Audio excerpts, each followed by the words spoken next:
Келишинче бизге кызмат кылганда даярбыз. Сага рахмат. Кээ бирөөлөр мына айтып, эми пиар кылып атасың башка дегендер да болуп атат.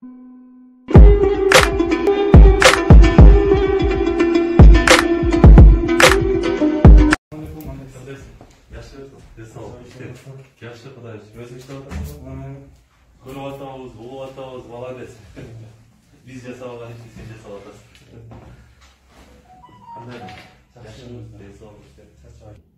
Айман жасабай турган иштерди адамдар жасап аткандыгын көрүп, анан элдин реакциясын көрүп, анан ушул эле көчөдө калган 11 күндүк наристеси менен көчөдө калган, дагы башка көчөдө калып аткандардын эч бир жерге тамагы жок калып аткан жалгыз бой энелердин, жактылардын баардыгынын немесин алып чыгып атасың.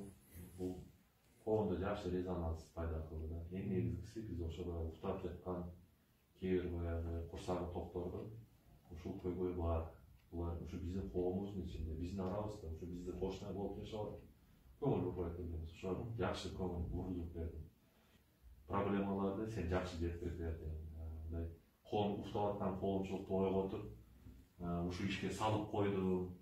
Ушуга мен ушу министр катары, ушулардын ушул маселелерге жооптуу адам катары мен сага ыраазычылыгымды билдирем.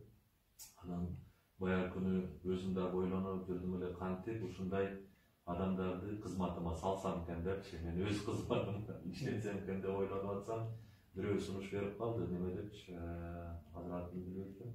Ушуну кызматкер кылып албайсызбы деп. Өзүмчө ойлоп, эгерде туура көрсөм, ушу кызматташайлы. Сен так эле биз аны айтсак дагы, бул почтаны берсек бербесек дагы сен бул ишти кылып атасың. Анан бирок ушул коомдо болгон көйгөйлөрдү биз укпаган, биз билбеген дагы бир маселелер болуп турган болсо, биз менен тыгыз байланышта болуп, өзүңдүн баягы бул багытта көп нерсени көрүп, көп нерсени башыңан өткөрүп калдың, балким сунуштарың болот.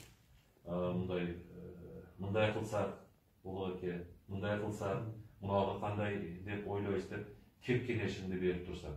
Сен так эле мен ойлойм, бул мынабу жагдайга жараша эле сен бул ишти кылып ошол менен эртең токтотуп коет деп ойлобойм. Сен бул менен оорудуң. Эми Кудай буйрса көпкө чейин бул ишке дагы кайдыгер болбой, колуңду сунуп, дагы көп иштерди кыласың деген үмүтүбүз бар. Анан мынабу туура көрсөм, эгерде ушу өзүмдүн коомдук кеңешчи деп сени мынтип документ менен документтештирип коеюн деп атам. Эртең ушу чогуу иш алып барайлы. Сага ушундай бир күбөлүк жасап койдук. Кудай буйрса кут болсун. Мындан кийин эми сенден дагы көп жардам күтөбүз, кеп кеңешиңди күтөбүз. Балким ошол жерлерден болгон бизге жетпей аткан сөздөрдү, ойлорду, акылдарды жеткирип турасың деген ойдобуз. Мен телефонун билесиң, кабинетимди билесиң. Каалаган маалда 24 саат телефон менен чалып, чогуу иштешели. Анан ошо кылып аткан ишине биз аябай ыраазыбыз. Көңүлүн алып, бир эмгектерине белгилеп жүрөм. Сенин дагы кызматыңды Кудай буйрса мына аз да болсо бир ушундай ардак грамота менен белгилеп коюуну туура көрдүк өзүбүздүн командабыз менен. Ардак грамота Кыргыз Республикасынын Эмгек жана социалдык өнүктүрүү министрлиги. Бурбаев Вернис Кабылович мамлекетибиздин социалдык өнүгүшүнө кошкон зор салымы, жардамга муктаж аз камсыз болгон үй бүлөлөргө ар тараптуу колдоо көрсөткөндүгү жана министрлик менен тыгыз кызматташтыгы үчүн сыйланат. Министр Кочкоров, Бишкек, 2020 жыл. Рахмат куттуктайм. Ушул Кудай буйрса дагы дем болот сага, күч болот деп ишенебиз. Кылып аткан ишин дагы көбөйтөсүң, дагы күчөйтөсүң деген үмүтүбүз бар. Рахмат. Сиздин да ишиңизге ийгилик.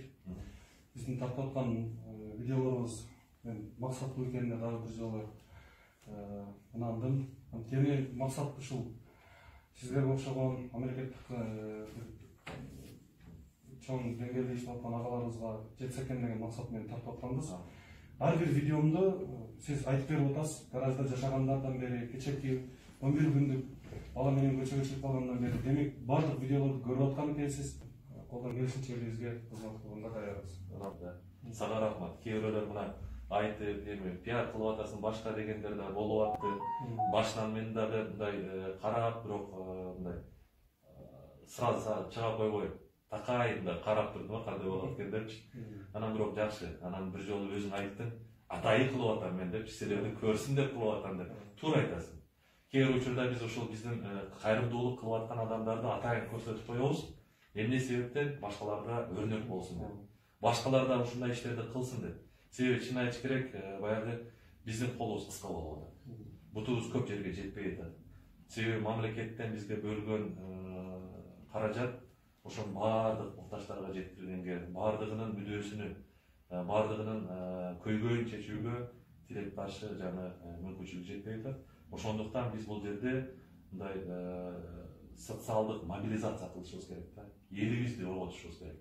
Элибиздин мындай кандай десем, бир жакшы нукка түшүп, бири-бирибизге баягы туугандык мамиле кылганды үйрөнүшүбүз керек да. Эң негизгиси адамдык мамиле. Мына кечээ акыркы мына видеолорун аябай менин жүрөгүм оорутtu. Бул мен эле эмес, жалпы Кыргызстандын баардык жарандарынын жүрөгүн оорутtu. Ошондуктан мындайлар болбосо деген максатта ошолордун баардыгы сабак болсо деген ойдомун. Мына кээ бир учурда үй бүлөдө балдарга болгон мамиле, аялга болгон мамиле, мына зордук, зомбулуктар. Анан ошонун баардыгы ушул аркылуу, мына ушундай бир көрсөтүүлөр аркылуу бир тарбиялуу мааниси бар да болсо.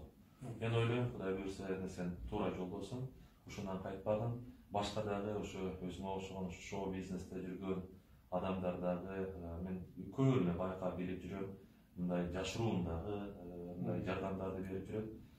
Ушу сенден кийин дагы көбөйөт деген чоң ишеним бар. Рахмат сага дагы, ийгиликтер боло берсин.